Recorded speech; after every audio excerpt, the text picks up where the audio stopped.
Just like Kessingland, Dunwich can be very productive for dabs in the winter. I'm here on a rising tide, having fished Kessingland over low water earlier in the day.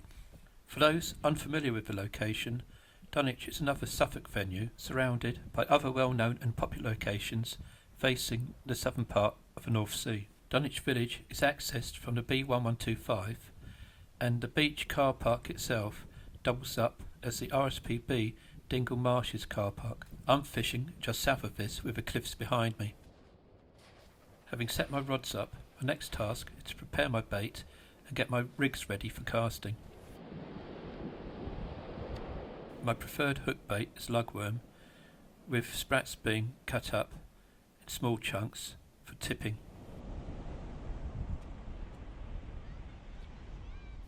I'm here primarily to fish with boom rigs.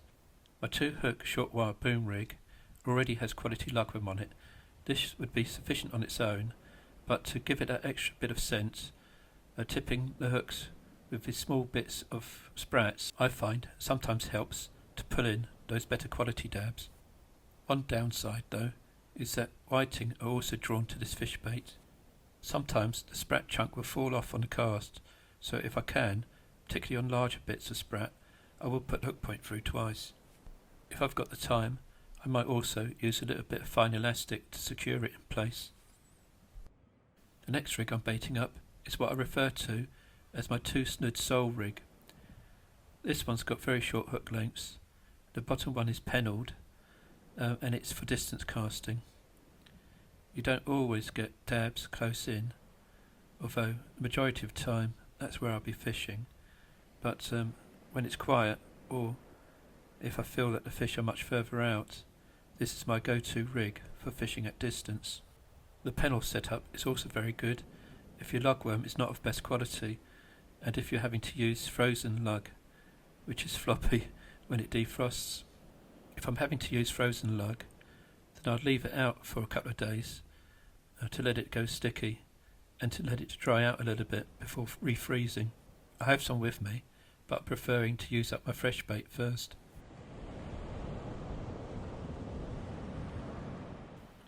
So, just like my previous rig, both hook lengths now have fresh lug tipped with sprats.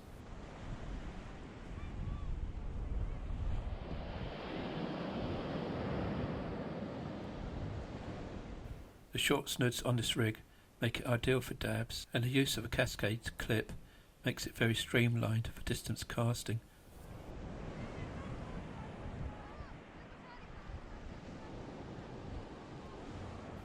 Since this is a rig I'm not intending to fish with for a while, I'm attaching it to the underside of my tripod in preparation for when I need it, and it's already clipped up, so I won't be wasting any time having to do that.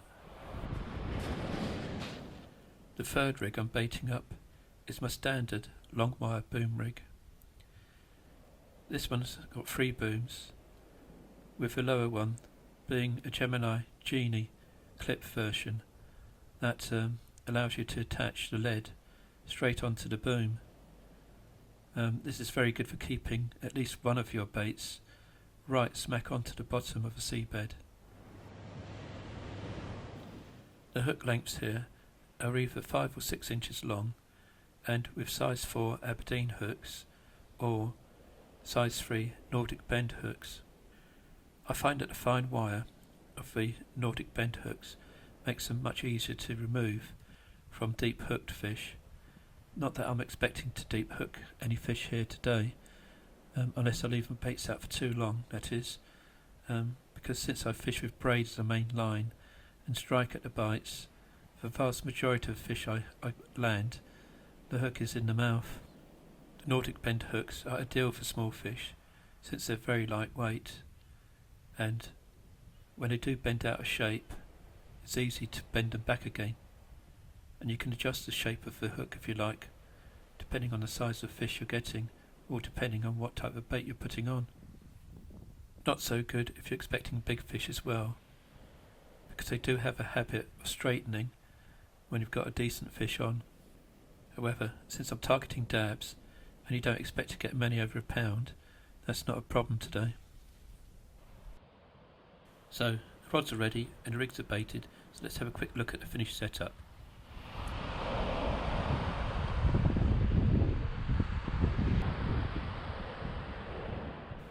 And before we get into the fishing, I'd just like to take this opportunity to quickly have a look at how I make my 2-hook short wire boom rigs, since I make use of these in quite a number of my videos. I have these in a variety of forms, from 2 snoods up to 5 snoods. Here we have typical examples of 2 boom and 3 boom rigs with and without silicone tubing. The tubing is used to help the snoods stand off more. Working clockwise, I'll quickly run through the components. Here I'm using red beads and holographic sequins. The rigs come with either 3, 4 or 5 booms, but need to be modified. Being a tight pensioner, I like to purchase the 5 boom versions because I can then cut them into 2 separate rigs, and together that would only cost me 50p. The 3.5cm booms are secured with crimps onto plastic coated wire. The end components need to be removed, and I like to pinch the end of the booms a little bit, and so that helps with the silicone tubing being able to be pushed on properly.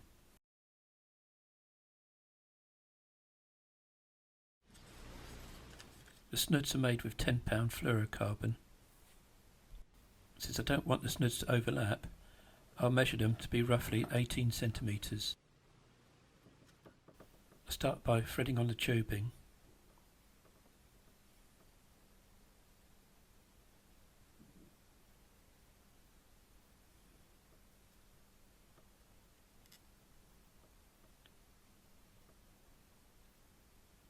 Then a couple of red beads.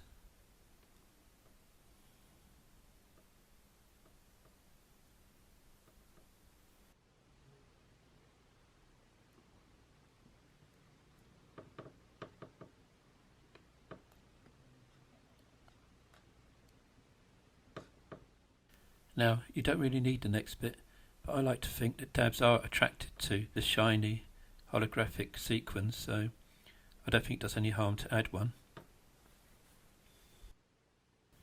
My hook of choice is a cheap Fladden Warbird Aberdeen in a size 6, and I'm using a uni knot in order to secure it. Any type of knot would do, really, a grinner or a half-blood.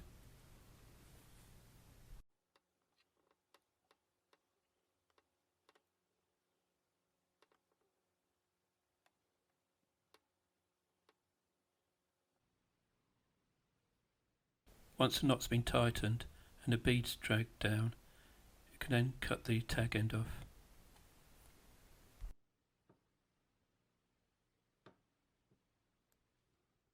I then measure out 18 centimetres and tie an overhead loop at the end of a snood so I can attach this to the boom.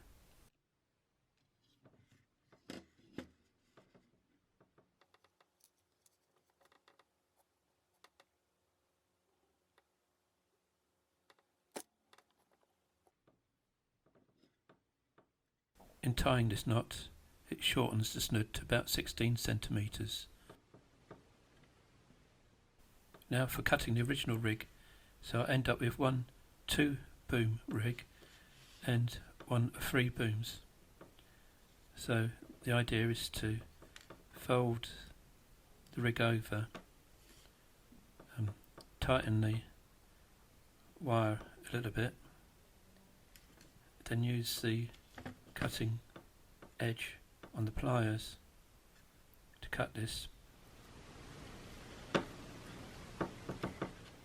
An ordinary clip will be attached to this end so it can attach the rig to the main line.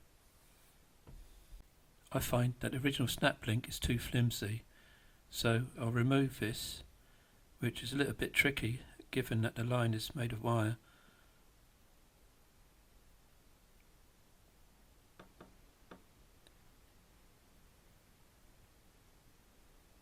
But you can eventually thread it off.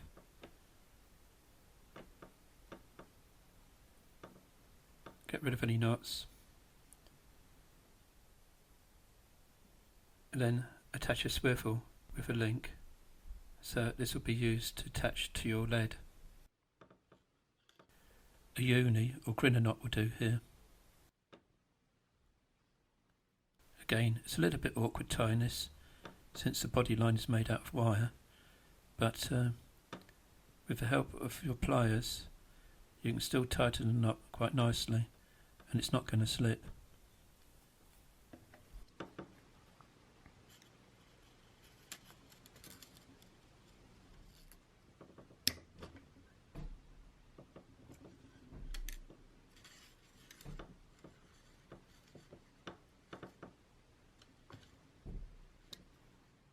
Obviously a wire cutter is needed to shorten the tag end.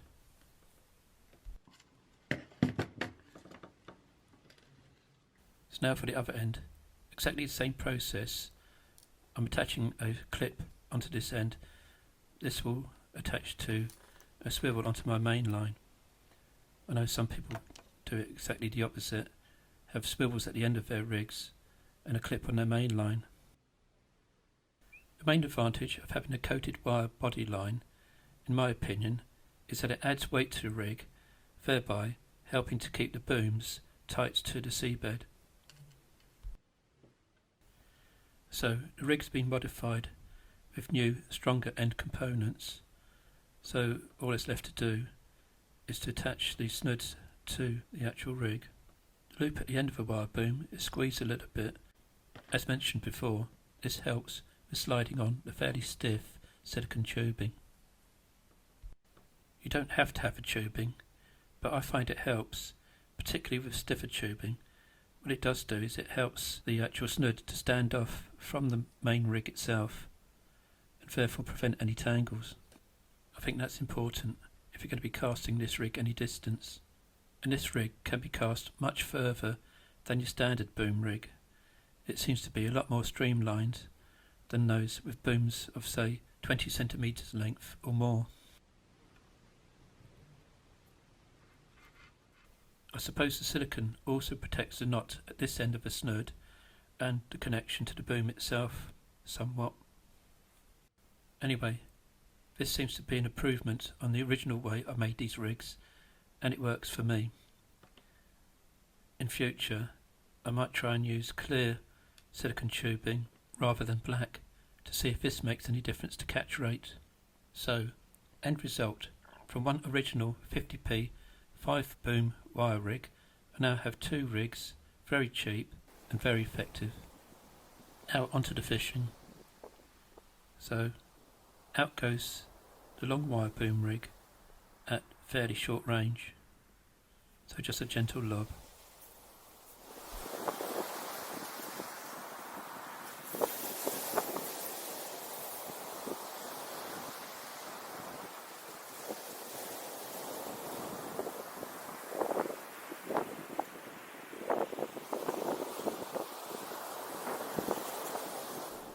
The short wire boom rig is cast next. Now, since I've opted for 2 booms rather than the 3 boom version here, I can chuck it a long way, but to begin with, I'm feeling my way around so it doesn't go very far.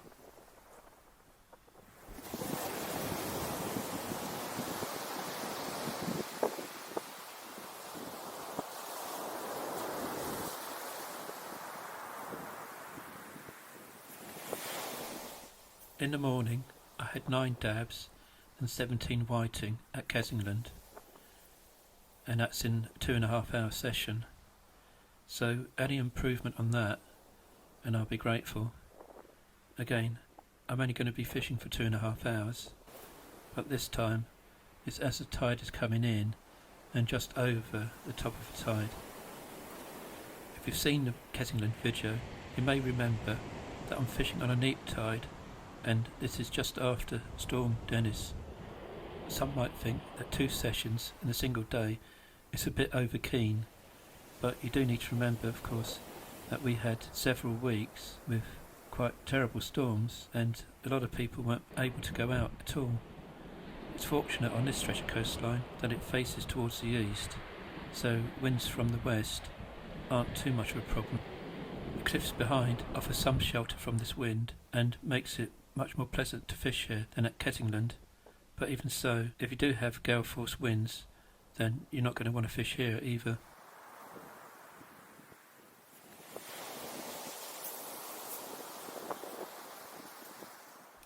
First action, it's a long boom rig, and that didn't take long. So, a double shot with a dab on the bottom snood and a whiting on the top. Not a bad start.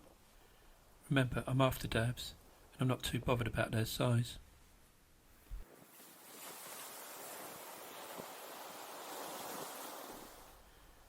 The weather's getting gloomy, and the wind is picking up, but I'm just glad to be out.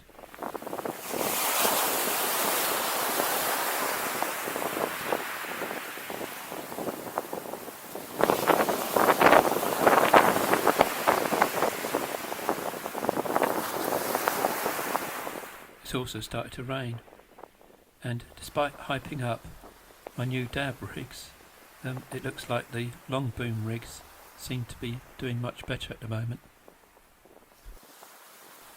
Time to try at range on the clip down rig.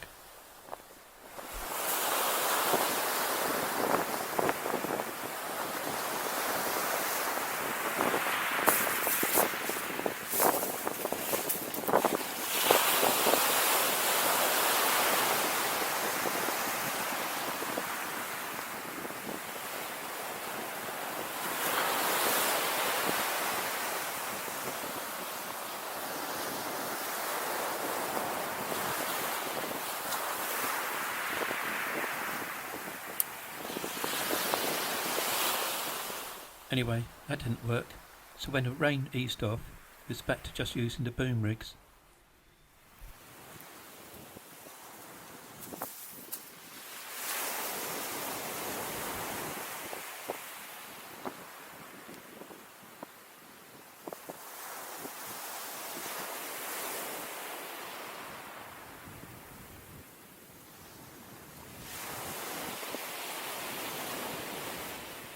And no, before anyone suggests it, no, this isn't the same fish I had on before, but another dab on the bottom snood.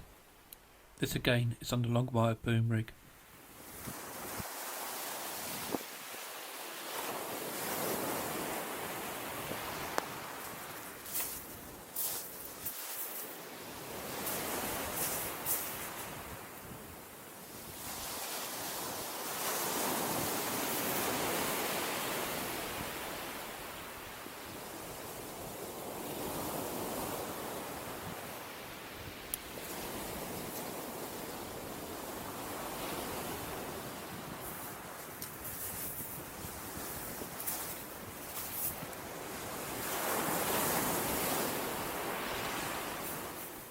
And all of the action seems to be on the rod with that rig.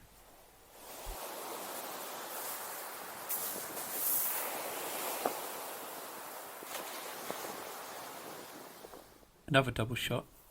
This time the dab is on the upper snood.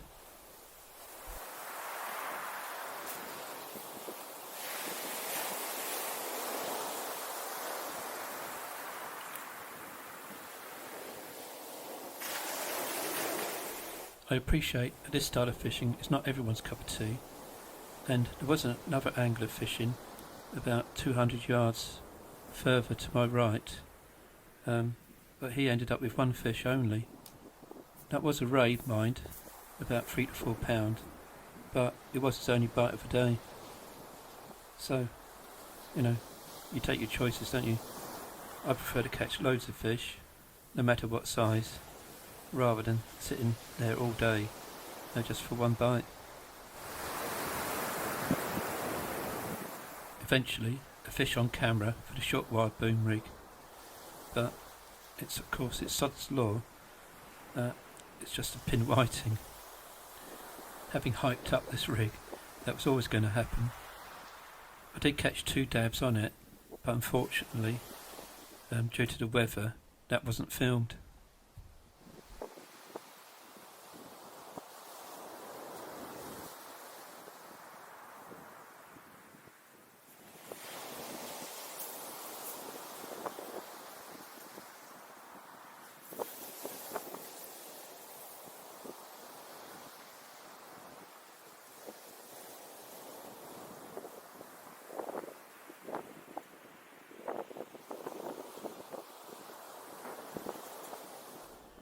so I might now have to rename this as my pinned whiting rig.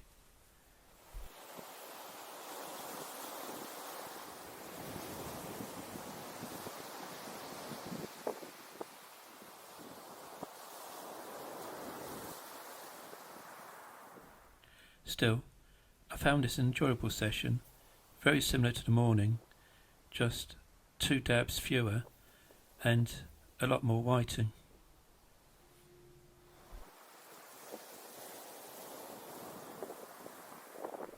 The next time I come to Dunwich, we'll be in search of soles, and because that's likely to be late summer, there's still a possibility that the odd ray might still be around. But it would be a long wait before I'm fishing for dabs again.